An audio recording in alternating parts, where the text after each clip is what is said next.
First things first, as always, Iran news. Since, yesterday, a lot of stuff has happened. The markets, I'm sorry to tell you, I think they might be failing us. People haven't been out there doing their market dances. People haven't. I'm disappointed in you. I'm disappointed in you, viewer, for not praying to the markets to keep us safe and sound. But yeah, so apparently there's been some you know, America decided, I think, to start sending ships or escorting ships or something is what I heard or what I read in an article earlier. Iran retaliated, I think, by shooting at some of them. So this video is just going to be covering all of that, and then I'll give my thoughts as we go. So that's just kind of setting it up for you guys. So anyway, let's go ahead and watch this video. This is Iran claims striking U.S. warship as Trump pledges ship passage. Let's go. Iran state media now claims that that country's Navy has prevented the U.S. military and U.S. military ships from entering the Strait of Hormuz. This is just as President Trump, as I mentioned, says that American forces will begin guiding ships through that very same strait. A note here, a U.S. official tells CNN that guiding is not the same thing as escorting, as has long been discussed and not implemented, which, yes, raises a whole host of questions about how this... Okay, so they're not actually going to be, it sounds like, sending Navy ships to go through and... try and protect these ships, which because of course they're not. Like, they're not going to get that close to Iran. Iran would sink those ships so quickly if they decided to get that close. I think that they're really trying to take advantage of this ceasefire and Iran's desire to not look like it's escalating to an extent, but also at this point it is basically like a full escalation with Iran's like recent strikes on the UAE and stuff. So yeah, they're not going to move their Navy assets that close to Iran. That would be like essentially a death sentence for those ships. Actually works now. And so far, shipping data shows almost no traffic is moving there still. On this announcement from Trump, Iran responded by publishing a new map of the strait. The red lines that you see right there, those are the boundaries. Oh, but I guess what they were doing, though, is they were essentially giving a map of like what ships, like what path ships should take through the strait. I guess like this is like America saying to avoid the mines or something, just follow this path. So that's their that's the extent, as far as I'm aware, of what America is actually doing to protect ships going through the strait right now, which I don't think is gonna convince anybody who's trying to ship stuff, who's trying to ship oil, to risk, like, still take on that risk. Like I say, all Iran needs is one gunboat or one missile, and they can, keep this blockade going, keep these ships from going in and out of the expanded zone that Iran now claims it controls, and warns that, well, the quote is, any foreign military force will be attacked if they try to approach or enter the key oil route. Overnight, gas prices ticked up about a penny, but the national average, remember, we've been tracking over time, has jumped 35 cents in just a week to $4.46 a gallon. Let's go to CNN's Kevin Liptak. He's live this morning for us at the White House to start us off. What are you hearing about all this? There seems to be quite a bit happening as we speak. Right. And I'll start with some of those claims that we've seen in Iranian state media over the last hour. I've been talking to officials. No one had heard that an American ship had been struck, which was one of the claims that you heard from one of the Iranian state media sources. Now Central Command, just in the last few seconds, coming out with a statement denying this, saying that no U.S. Navy ships have been struck. U.S. forces are supporting Project Freedom and enforcing the naval blockade on Iran. This, by the way, was from 8 hours ago. I don't know if there's been any updates on that. I'm more inclined to believe that a Navy asset was struck. America lies all the time about military assets being struck or the extent of damages being caused by Iran. They also love to pretend like random acts of God, like take down their planes, as opposed to just like accepting that Iran shot one down. So America has a long track record of lying about this stuff. I'm much more inclined to believe that Iran actually fired on and hit a whatever American ship or whatever was going through there. Iranian port. So trying to clear up at least one of the pieces of information that's out there as the president tries to get traffic flowing again through this critical waterway. In the past, the Iranians have claimed to have struck American vessels. It turned out not to be true, but I still think it underscores some of the risks that are inherent here. When was that? I don't know. Maybe if you're like accepting the State Department's talking points, maybe you could convince yourself of that. But I think they've been pretty accurate about when they've said that they've struck stuff. Maybe I'm misremembering. Maybe there was an incident or something, but I don't really particularly remember one. as President Trump tries to get vessels flowing through this Strait of Hormuz, it has the possibility, if the Iranians fire back, of breaching the ceasefire, which is still in place, but obviously something that the president doesn't want to be affected as he tries to pursue a diplomacy with Tehran. You know, it's not precisely clear what some of the American assets that CENTCOM has said will be involved in all this will actually be doing. They say it will involve guided missile destroyers, more than 100 aircraft, drones, 15,000 service members, but how all of those assets sort of play in to reopening the strait isn't precisely clear. An American official said that Project Freedom was not an escort mission, and so we don't know exactly what guiding will mean. I think the suggestion is that the military will essentially coordinate with these ships to show them which channels in the strait are the safest, and sort of through their presence in the region provide some reassurance to these vessels. But of course, this claim today by the Iranians, I think, just underscores why so many shipping companies and this is going to do the exact opposite. I'm going to be honest. This is going to make it a lot more dangerous. Iran will likely start firing more often on ships at this point, because it essentially gives the green light for them to do so. And like, because I guess if they're not technically sending their military Navy ships in there, it's really no different than what it was before.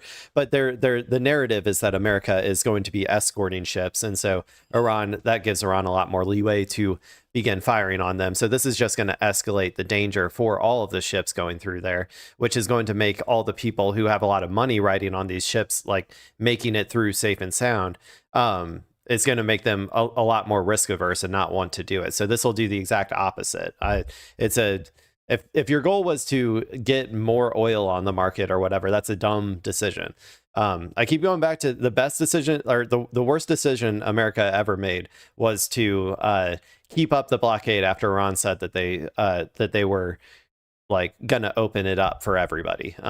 It would have been so much better. America could have lasted so much longer without the pressure point of like the world oil economy. This is just a complete and total flub, like one of the worst geopolitical, like strategic decisions that I think I've ever seen. Ship pilots don't want to cross through the Strait of Hormuz because they believe it is unsafe. So a number of challenges, I think, for the president. That's underscored by what we've seen in the shipping traffic just this morning. They have shown that virtually no tankers or cargo transiting through the strait, despite what the president said would be going into effect today. Of course, you also have the diplomacy at play here. Yes. Yeah, he's President Wishcast. He just pretends, like he just like wishcasts that somehow things are going to change. If he just like says it, and it just never, he keeps failing.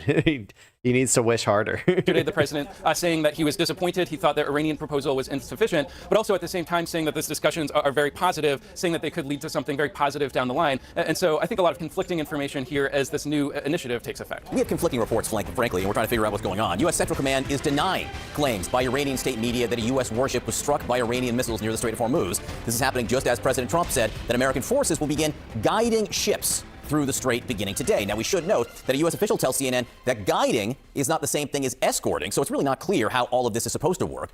Iran does claim that it has prevented U.S. military ships from entering the strait today. It also published a new map with red lines showing the expanded zone that Tehran now says it controls in the strait, so you can see an area both inside and outside the Strait of Hormuz. Iran warns that, quote, any foreign military force will be attacked if it tries to approach or enter the strait. So far, shipping data shows almost no traffic is moving there. The strait, as far as we can tell, is effectively still closed right now. Overnight, gas prices ticked up a little bit. Isn't this the exact same thing they had at the beginning? Am I wrong? This is like deja vu for me. I feel like I just heard this. Yeah, there's a lady who said the exact same thing earlier. What are they doing? The national average has now jumped 35 cents in just 1 week to $4.46 a gallon. Kate? Okay, let's talk about all these conflicting details coming in and just the state of things, especially in the Strait of Hormuz. Joining us right now is Democratic Congressman Suha Subramaniam of Virginia. I was like, I'm not going crazy, okay? Thanks for coming back in. On this move announced by the president, do you want the U.S. Navy starting to guide ships from foreign countries through the Strait of Hormuz? Because the president's talking about it as a humanitarian gesture, though. Who is this? Apparently, is this a Democrat or a Republican? I don't know if they said at the beginning. One sec. Ships from foreign countries through the Strait of Hormuz, because the president's talking about it as a humanitarian gesture, though it apparently does not include U.S. Navy ships actually escorting other vessels. Yeah, it's still unclear to me how that's helpful, whether that will get more ships through the strait. Certainly, if we can pull off a scenario where we can get ships safely through, that is a good thing for our country. It's a good thing for the war, good thing for the entire world. But the reality is this was not an issue before this war started. And Iran has gained leverage throughout this war by claiming the Strait of Hormuz and by controlling it. Yeah, it's not possible. It's not possible. That's the main thing you should say. It's not possible. America will not be able to escort ships through, like actually escort ships. There's no way this is not a militarily solvable problem. There's no way militarily for America to create the conditions for safe free flow of oil through the Strait of Hormuz. It is just not possible. The only way that I would say that that's even remotely possible is if America does a full-scale ground occupation of the entirety of Iran. Installing their own client government, doing full Iraq style or full Afghanistan style, I should say, situation. If America committed to that, then during the time period that they were fully occupying Iran, they would be able to get free flow of oil through the Strait of Hormuz. Obviously, that would go away as soon as they left, or as soon as So, but it's just not possible. And he's doing another one of the things I hate from Dems is that they never talk about this from a moral perspective. It is immoral to go to war with Iran in a war of choice, a war of aggression against Iran in this situation. They never even talk about the morality. It's a very, very, very frustrating. And so anything we can do to undermine that control is a good thing. But let's remember that this was not an issue before this war, and more reason why this war has been a disaster so far. Congressman, if this is essentially to challenge Iran's effort to control the Strait. Yeah, if only the Democrats were in charge, they would do the war right, people. The strategic trajectory of the war would not change depending on who's in charge. It would be a lot less annoying, like the rhetoric coming from the State Department and from Keg's breath or whatever would be a lot less annoying if the Democrats were in charge. But the trajectory of this war was set in motion like 20, 30 years ago. Iran planned very heavily for this war for that entire time period. And America has been losing, has been losing its world hegemon status slowly but surely for the past decade or so. So it's this trajectory couldn't have been changed with different leadership or anything. So a senior Iranian official is saying that any U.S. interference in the Strait of Hormuz would be a violation of the ceasefire that the U.S. had agreed to. Do you think that's the case? No. I think any ship should be able to go through the Strait of Hormuz. We do not recognize Iran as being in control of the Strait of Hormuz. And so ships should be able to go through, and any act of war by Iran is a break of the ceasefire. What are you going to cite for that? I got news. International law is dead. It's gone. We let it die in Gaza. It's might makes right. Iran has the might. That means Iran has the right. What are you talking about? If you guys had stopped Israel from destroying all semblance of international law in Gaza, then perhaps you would have a leg to stand on when you're making an international law argument. But again, we live in might makes right world now. So this is the world that you got. I'm specifically talking about Democrats too in this particular circumstance, because it was under the Biden presidency and Democratic control that we let international law die. So sorry, you can't make a good argument now when we live in the world of might makes right. Being in control of the Strait of Hormuz. And so ships should be able to go through, and any act of war by Iran is a break of the ceasefire if they fire upon a ship that's trying to get through the Strait of Hormuz. So I reject what Iran's trying to say. They're trying to use this as leverage. The issue here is that they didn't have the Strait of Hormuz as leverage before this war. They were trying to get nuclear weapons as a way to gain leverage over the world. But this war has given... Well, they did. They did have the leverage. They just never exercised it. Now you're just mad that they're actually exercising the leverage that they always had. They always had the military capability to do this. It's just now is just the circumstance that they're finally executing it. So I don't know. Strait of Hormuz as leverage before this war. They were trying to get nuclear weapons as a way to gain leverage over the world. No, they weren't, but this war has given them new ways of gaining leverage over the region and the world. And so anything we can do to undermine that is a good thing. Jesus Christ, man. I'm like, do you want to lose? Do you want to lose to Republicans? Why are you just all of your arguments are essentially the exact same as the Republican Party? Talking about Iran was 2 weeks away from a nuke or whatever. The Benjamin Netanyahu talking points were downloaded into this guy's brain. This is not a winning message. This is a losing message. No fucking Democrats want to hear this shit. I don't know who this is for. Who is this for? Are you auditioning to become an AIPAC lobbyist or something? What is the purpose of this? European leaders are meeting today, kind of talking about the path forward now and reacting to the sudden announcement from the Trump administration that they are pulling 5,000 U.S. troops from their station in Germany. The German chancellor downplaying it, though other European leaders say the timing did come as a shock. If I was in Germany, I'd be fucking fist pumping. We're no longer being colonially occupied by America. Hell yeah. Like, let's get these troops out of here. What's your reaction? Is this a smart move? Does this help further U.S. interests abroad? It does not help further U.S. interests. The reality is we are treating our allies very poorly. This has been a trend in this administration. See, all the NATO people, like, this dude is basically just a Republican. Like, all the stuff that I mean, I guess, to be fair, Democrats are very pro-NATO as well. So I guess that part is a little bit different. But I don't know.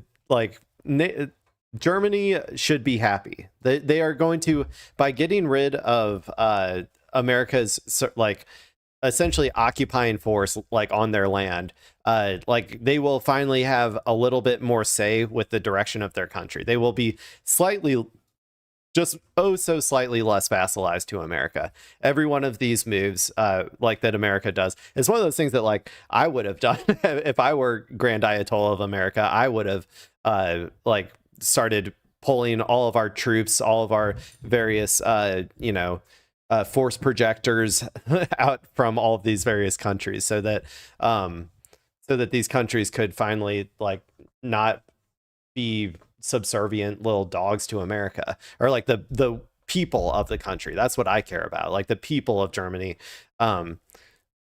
their government shouldn't be completely dictated to, their policies shouldn't be completely dictated by America, which is what happens when you become a vassal. And NATO essentially just vassalizes all of these countries to America.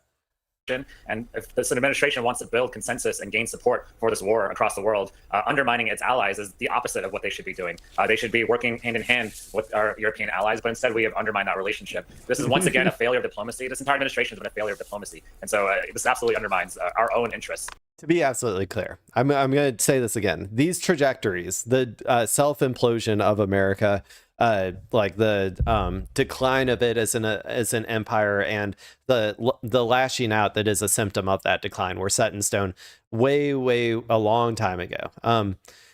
Democrats could have like held it together for a few years or whatever if Kamala won, maybe like I don't know. I think Kamala probably would have gone to war with Iran too, because that was dictated more by the material conditions of Israel. But like a lot of these things could have been like duct taped back together for maybe like 4 years with Kamala. But the trajectory that we were on was always going to lead to this exact situation with like lashing out at allies and all that stuff. So, but this dude was, I don't know who this person is. I'm going to be honest. I don't know what his voting record is. Maybe he's not as bad as I thought, or as I'm thinking, but his messaging is terrible. Like he basically just sounds like a Republican. Like, so, okay.